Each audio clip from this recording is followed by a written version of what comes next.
So we're here in the European Parliament today. I've just caught up with Scott Ainslie, who's London's new Green MEP. The only thing on our mind today is the whole bad news about Johnson being our new Prime Minister. But as a Londoner, you've got experience of the horrendous things he did as Mayor. Give us 3 of the terrible things he did. Oh, top 3 for Boris. Okay.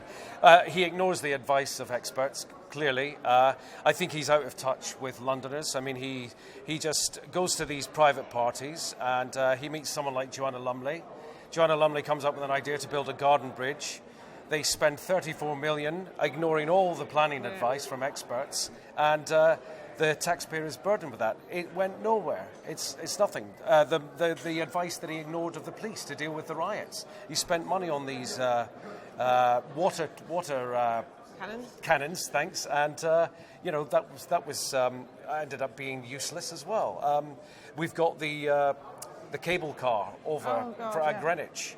Again, another major capital piece of infrastructure, which is costing the taxpayers money. It's always the taxpayers that have to bail out these ideas from him. So it's now like a bad idea gone nationwide.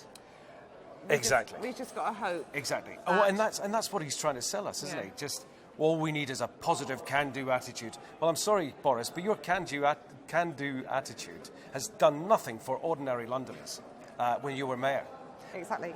And we know for a fact that there's no European commissioner that he can even begin to renegotiate any deal with here until the 1st of November. So when he talks about renegotiating a deal, that's not going to happen. And I think we've just got to make absolutely sure that no deal, or this whole idea that we can walk away from the EU and crash out, is such a disaster. We've got to make sure it doesn't happen. But the thing is, I mean, Boris and his cronies, who have been the hardline Brexiters, they're all right. They're insulated from this. But it's ordinary people from your community in the Northwest, my community in London, who are deeply affected by these things. You know, it's all right for them to register offshore or register their offices in Europe.